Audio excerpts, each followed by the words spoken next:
we know in the research that there's a handful of surgeries that are at the end of let's just say a year out, that they look the same whether they had the surgery or whether they had physical therapy. And so you look at the cost difference to the employee that cost, on the direct to employer modeling, the cost might be the same amount of time in rehab, they had an invasive surgery, and they had medications.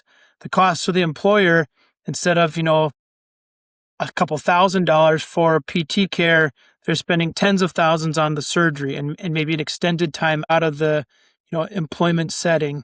And so if we can really show a patient, show an employer that we can, create a savings from invasiveness, from dollars, and get you to the same spot, like that's probably the biggest win.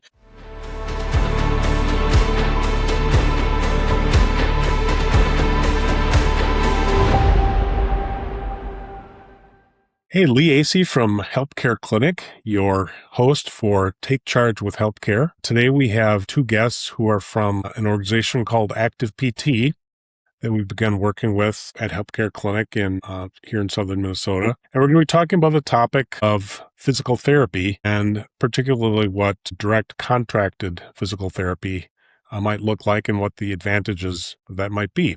So with that, I'd like to invite Brian and Jake to introduce themselves and actually tell us a little bit about your background, how you got into physical therapy, and what the model's like with ActivePT. Yeah, thanks for having us, Lee. Appreciate you taking the time to have the conversation. Like you said, I'm Jake Hoeppner. I'm a physical therapist here at ActivePT. Primarily, my role in addition to PT is kind of working in our clinical quality and outcomes and education and that sort of thing. Background-wise, like many outpatient orthopedic therapists, kind of interest stemmed from a sports injury and then going through therapy myself. And that kind of led me the direction to seek out a career in PT. Thank you also, Lee. It's fun for Jake and I to be able to chat with you and talk about a topic that we all love talking about. I'm physical therapy by training. Knew I wanted to be a physical therapist since high school. And, like Jake and I both, we loved the clinic. We're physical therapists by training, love patient care. Now we're probably more in leadership roles and quality and operations and leading teams and culture. And we get to help a whole lot of team members take great care of patients. And that's probably our biggest passion right now, is helping patients to their goal. And a lot of, maybe the support roles in operations and quality now versus just the hands-on role. So Brian, you were involved really early on with ActivePT as it got started. Maybe you tell us a little story of how that came to be here in Rochester in the shadow of Mayo Clinic. Sure. So Joan is the founder of ActivePT, and she was my clinical instructor back in 2006. And she reached out to me sometime in 2007 and said, hey, I'd love to open up a practice in Rochester, Minnesota. I said, Mayo Clinic's in Rochester, Olmsted. I think that's a bad idea. And she said, what if you could just treat what you love to treat? And that was kind of the specialized PT modeling that she founded ActivePT on. And what if you could just treat what you love? And for me, and for Jake as well, it's headaches and jaw and neck and back, radiculopathies. Those were our passions. And I said, if that's what I can treat all day long, every day, like I'm in. So ActivePT started in 2008, and Joan founded it in May of 2008. I joined in August of 2008. And then slowly over time, we've continually added team members and locations, with the essence of, patient care. And we want to make people better and care for not only like the patients in the community, but the team members that we get to have on our team. Just give them the opportunity to be really good at what they do and provide great care and a purpose and a meaning that matters. So that really is the model. That's what maybe sets you apart from some other practices, is that specialization? I mean, I think, that we give our therapists an opportunity to do what they're most passionate about, which allows them to dive into the research, the training, and really develop their practice of what they ideally wanted to do without having to start their own. We hope that everybody gets their dream practice without the extra stress of, loans and liabilities and the business side when they really just want to treat. our mission is we make people better, both our team members and the people that we have the opportunity to serve in the community. So like that's our founding mission. That's like what we're driven to do. And we know from the physical therapy side that like we can really help people with neuromusculoskeletal issues. And that's our passion. That's what we trained in school. That's what we took more continuing ed and competencies. And we built, this ability to care for people through MSK. And then like now Jake and I get to partner on the like musculoskeletal side. And can we take care of employees and employers in maybe a different format than your conventional PT clinic? Yeah. I think, with that in mind and how do we take care of our team members and our community, that's really kind of where this stemmed from. We saw this issue of, rising health cost. You look at some of the stats over the last 5 years, premiums are increasing 20 to 25%. And this really came from how can we be a part of the solution in caring for our community? And so if we take a piece of that, musculoskeletal care is oftentimes, maybe a higher level line item. That's something we can really have an effect on. That's a place we can really help. So we started to look into, okay, what does that look like? And, in speaking with people like you, Lee, and other people that are kind of entering this new area of direct contracting, we kind of started to develop this program at ActivePT Direct where, we'll go to employers and say, hey, the statistics are clear. If you send people to physical therapy first, your downstream healthcare costs decline significantly in the musculoskeletal space, depending on what you read, sometimes to the tune of 20 to 60%. So, and the value there is you're avoiding some of these, unnecessary injections or imaging or surgeries or specialty visits or things that people sort of naturally get kind of put into the system. And this is sort of the next logical step when you're working through a musculoskeletal issue. But we say, hey, instead of that, why don't you send them here to PT first? We'll take care of them. Most of the time, we'll take care of the issue. And then we won't have, this downstream healthcare cost. And even better is, with direct contracting, we can design that in a way where it removes the barriers to access for the patient, which are the cost and the convenience and a local clinic. So we make it easy, no cost to the patient or the employee, and then the employer ends up saving in that musculoskeletal cost downstream. Where do you have your clinics established here in southern Minnesota? Initially, we started out with like a Big 9 conference plan. So it kind of makes sense if you're in southern Minnesota, you kind of know where those towns are. They're about 90 minutes from Rochester. And, we have 16 clinics total. We're looking to add another one, later this quarter and potentially some more locations in Rochester. But the bigger clinics are Rochester, Mankato, and Owatonna. And then we have 8 different communities around Rochester. And really the goal of that was not just to grow, but say like, okay, where can we take our passion for physical therapy in communities that need them? And some communities are really well served. We're looking to go into communities that maybe have a network adequacy issue for outpatient orthopedics. You guys are going to be presenting at the Building a Better Employer Health Plan event that we've got coming up on August 5th. Tell us about what you're going to be presenting on and what's the case you're going to be making for this MSK direct service. Yeah, I think, as I'm sure you've run into in this space, Lee, a lot of this is education right now. I think it's really tough for employers and employees alike to even start to think of what does healthcare look like outside of a traditional insurance model.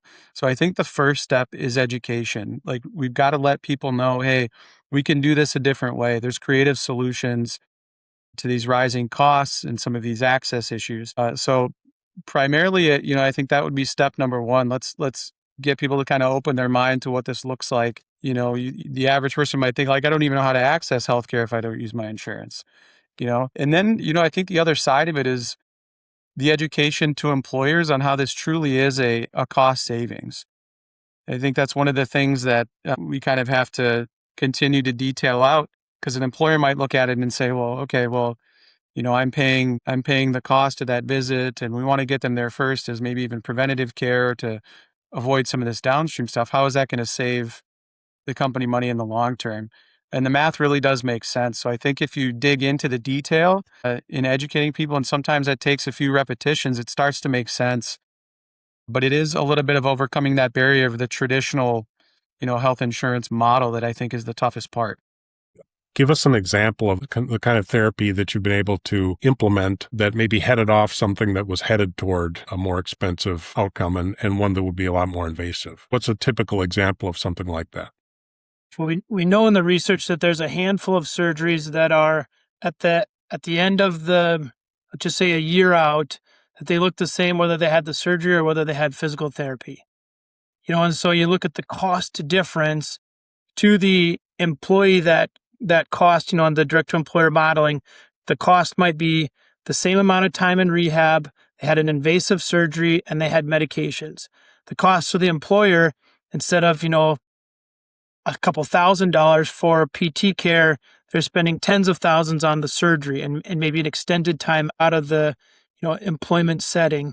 And so if we can really show a patient, show an employer that we can, create a savings from invasiveness, from dollars, and get you to the same spot, like that's probably the biggest win. And we know that win in the clinic, whether that's like on the DDE side or that's just a patient coming in for, knee, back, shoulder issue.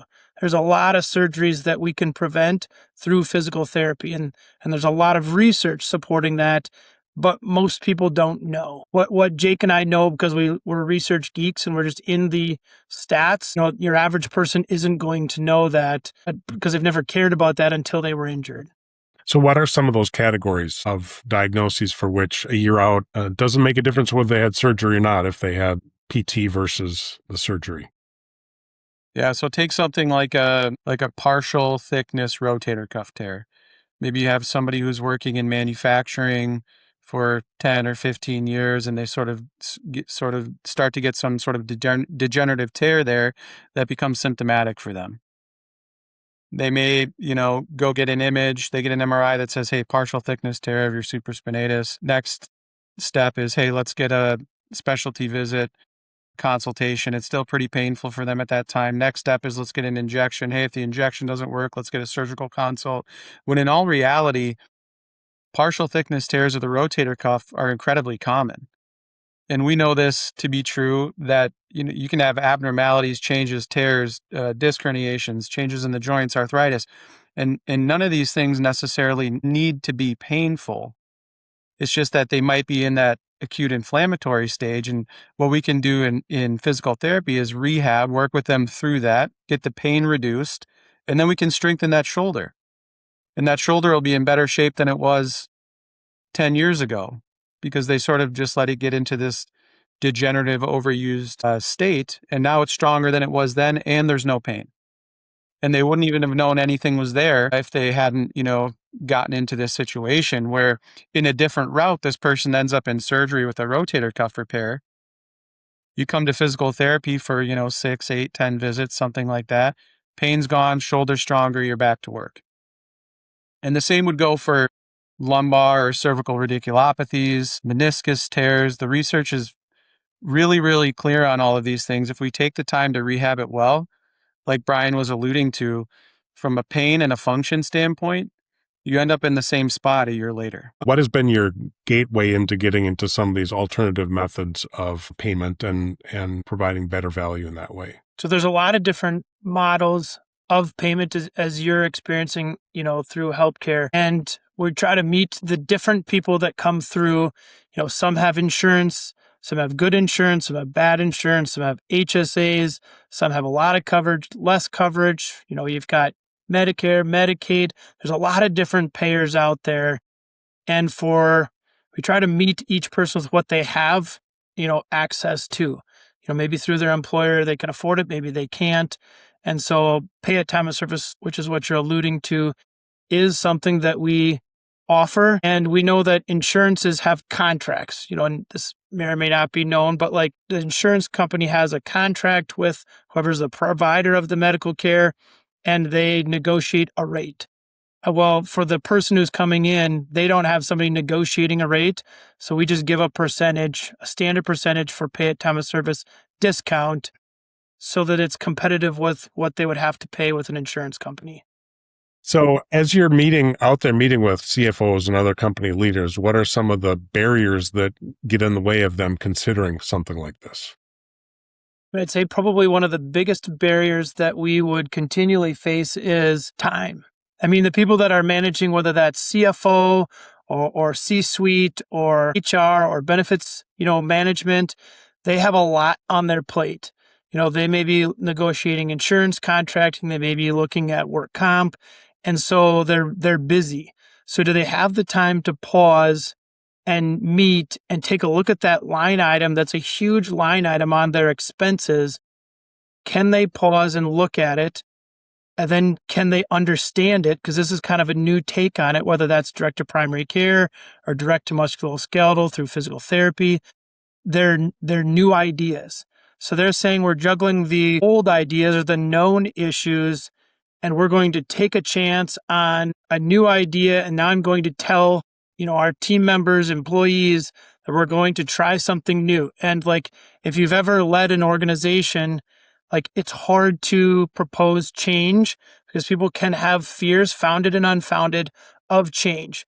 I mean, when we gave our team the opportunity to do direct to primary care, I mean, even though it was an added benefit at no cost, our team was like, whoa, I have a favorite primary care person. I know this path that we've traveled before. I don't want to change. And we're saying, you don't have to. This is just an opportunity, a free thing that ActivePT is going to provide as a benefit. You don't even have to use it. And so we know what change felt like for our team. So when we go out and talk to, benefits managers and HR and CFOs and say, hey, this is a savings, there's a change, and this is a new issue, I think the immediate response is I want the same. I don't want to change, even if it can be a huge savings. Maybe I don't understand it well enough. Maybe I'm not sure we have the rapport yet that I can trust you. What if my team doesn't like it? What if it doesn't work as well as what we have now? There's all of these questions that have to be answered in just a fear of change or the unknown. Even if it's better, I think we've all faced change enough times that there is a barrier to it, good or bad. Right. It's just different. And so I think that's, in our conversations, one of the things that we know we have to, maybe address. I think that's one of the things that we have seen too. It's like we're saying, if you want the same ride that you're on, you can have that. That ride is still available to you, but here's this other option. But still there's that reluctance to try something new and different, even if it might be better. So do people need to have a referral to come see you, or how does that work? In Minnesota, we're a direct access state, so we can start there, big picture. Okay. You can come to a physical therapist in Minnesota directly without a referral. And then it comes down to payers. Certain payers may require a referral, others may not. And in this case, for a direct to employee, you wouldn't need a referral, but that's not to say we don't work with a lot of providers, because there may be situations where they were in an accident and they need an image. Maybe there's something that doesn't fit physical therapy, but the patient thought that maybe it did. And now we're going to go to those collaborative relationships that we have with the providers in the community, and we're going to send them over for a primary care visit or imaging or to see a specialist. So what are some of the things that practitioners, that providers should know about the capabilities of physical therapy in terms of being able to resolve some of these issues? I think some of the things that we had talked about earlier about, outcomes as it relates to conservative care versus, maybe a surgical route. I kind of joke with some of our newer clinicians as they join the team sometimes, hey, remember, the general public still thinks that physical therapy is gait belts and TheraBands. So we've got a long way to go in terms of educating what we can do in terms of manual therapies, manipulation, soft tissue work, mobilization. There's plenty of things that we can try and do to help get people's pain resolved quickly. And I think we've like Brian said, we've built a lot of those relationships in the community over the last 15, going on 20 years. And I think by and large, it's pretty well established, but you can never be too safe in making sure people understand what services you offer and what you can really do. What are some of those other services that you were offering? Yeah. So, in the realm of, of course, as physical therapy, we're, strength training and load management specialists. So how to load tissues appropriately, whether it's a tendon or a muscle and what phase of their healing. But one of the things that we're really big on here at ActivePT is we got to get their pain down really quick. That's why people come in to see you. That's the thing that drives them into these higher cost solutions more quickly. That's the thing that's affecting their daily life the most. So we use a lot of manual therapies, whether that's soft tissue mobilization, joint mobilization, cupping. We do something called dry needling. We do spinal manipulation, diagnostic ultrasound, and ultrasound guided dry needling. So there's a ton of different ways that we can work with people to get the pain resolved quickly and then appropriately reload the tissues and get everything stronger and more resilient. When you talk about spinal manipulation, that sounds like what chiropractors do. How does what you do differ from what they do? Actually, with like manipulation, whatever you term it, manipulation or adjustment, there's a number of, licensed providers that can do it. DOs can do it, chiropractors can do it, and physical therapists can do it, all within their license. Okay. So, there may be certain providers that are, known for it, but those are the 3 licenses that can all practice manipulation. How is your economic model for providing the care different? How do you structure that in a way that might be different from other more traditional models? Yeah, I think, going into this, one of the key components that we wanted to make sure were there was completely aligned incentives. So we didn't want, there's, other options kind of out there in the PT world, maybe even purely digital options and things like that have lower utilization rates. It turns out people prefer in-person care for the most part. There might be a time and place for some of that digital stuff, but by and large, people prefer that in-person care. So the way we structured it is the employers aren't paying anything unless the service is used. So there's a couple of different ways you can make that work, but that's the big overarching theme. We didn't want this to be a program that was going to be another added expense that they were fearful that people weren't going to use. And to that point, one of the things we work with them on is utilization. For the employers, the more people that use the program, the bigger benefit it is for them. So we work with the employers on education for their employees. We'll come out and do some lunch and learns, or if they've got topics they want us to talk to their employee groups about, we're more than happy to do that. We probably do that anyway, just because we love getting out in the community, but now we have another reason to. But we like to work closely with the employers on making sure that the program is utilized.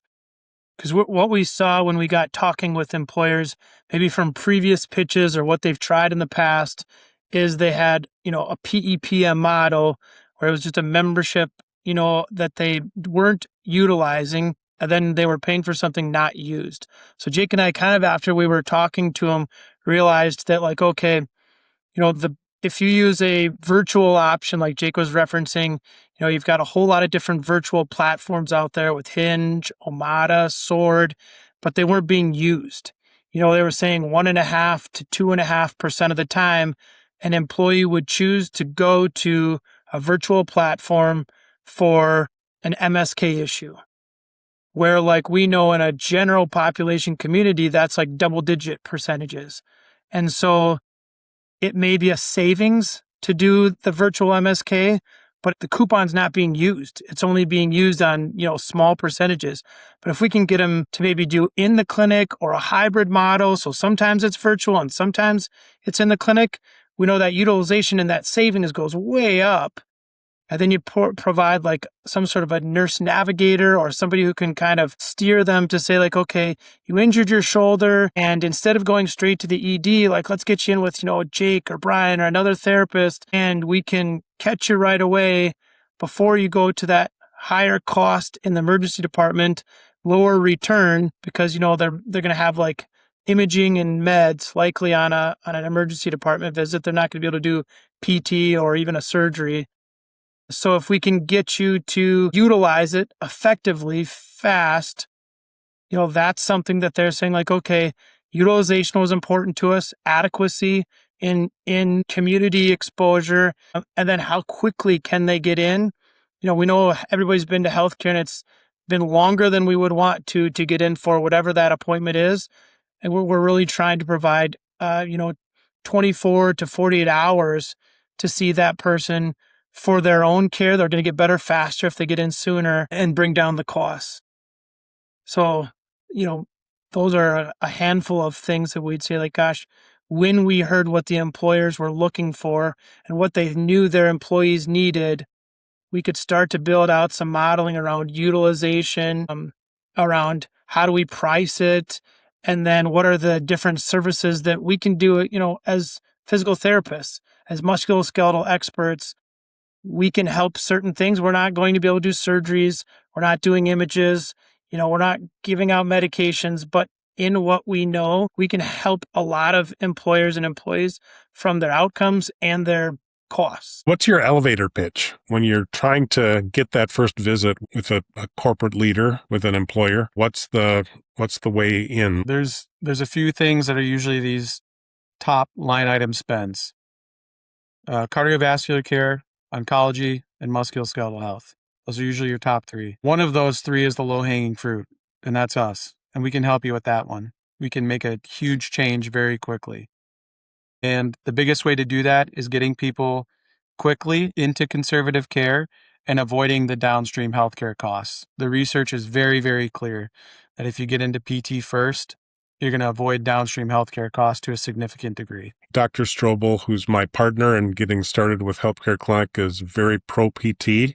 He says he'd like to have just about everybody do PT before they do anything else, maybe even before they see primary care in some cases. So really glad to be working with you guys and to have the opportunity to work in alignment in providing better care to our communities. In summary, what's your message to employers and to the employees about what you're trying to accomplish through this direct contracting effort?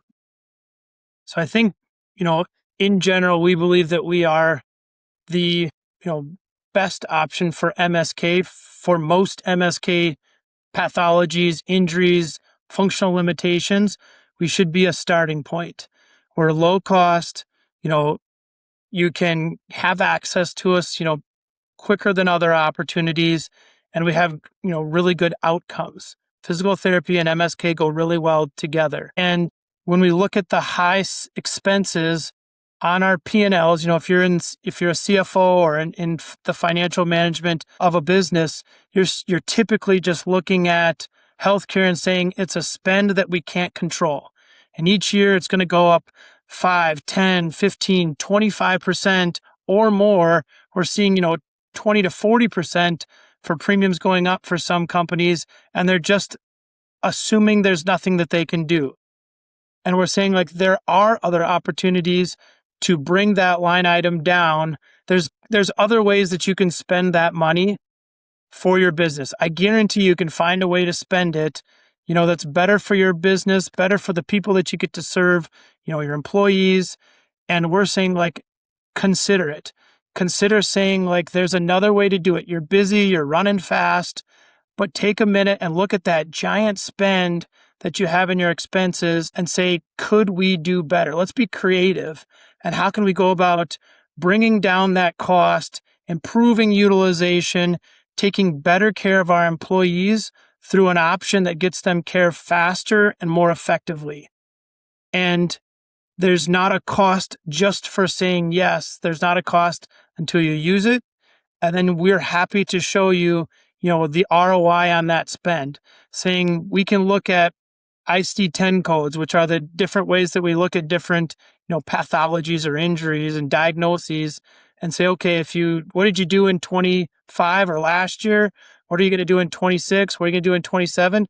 And we can compare those and show that there was a return on your investment in that change and with those new dollars spent. Well, so for employers who are interested in exploring this direct MSK option, direct physical therapy option, how would they go about engaging in that conversation with you? Jake and I love talking about MSK and different ways that we can help people through physical therapy. And, we know that this is, a new path, a new idea. And we'd love to just sit down and have a conversation around, is this a line item that you're concerned about? And you're like, I don't know. It would typically be what we might hear. We can say, like, okay, let's talk with your broker And let's take a look at your spend in musculoskeletal over the last couple years. Let's look at which items that maybe physical therapy could have helped. And then let's be realistic to the fact that like a broken bone, PT is not going to prevent. You still needed to go get an x-ray and get a cast or have a surgery. So we love to sit down and just have a conversation around what's your issue? What's your spend? Are we a solution to it? We don't want to, partner with somebody in a situation where we aren't going to help.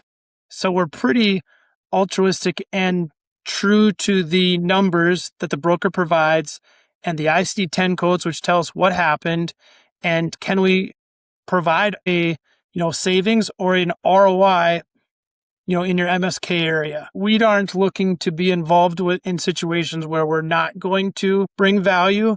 That's our main goal, is to bring value to the communities that we're in and the communities that we get to serve. It feels like our responsibility, it's our mission to be able to provide, value to these people. And this is just another platform to do it. And so let's just have a conversation around, is this the right option or solution for them? Great. We'll have that information in the show notes in terms of how they can get in touch with you. So Brian and Jake, I want to thank you for being our guests on Take Charge with HELPcare. We look forward to working with you. Also look forward to having you at our event on August 5th at the Haley Center, the Building a Better Employer Health Plan event, where you'll be presenting, and look forward to learning more. So invite people to come and join us for that and see how this can work in your case. Thanks for joining us. Thanks, Thank Lee. you. Good to talk to you. Thank you. We'll see you on August 5th. Thanks for joining us. If you enjoyed this episode, be sure to leave a comment or a review and to subscribe on Spotify, Apple Podcasts, or on YouTube.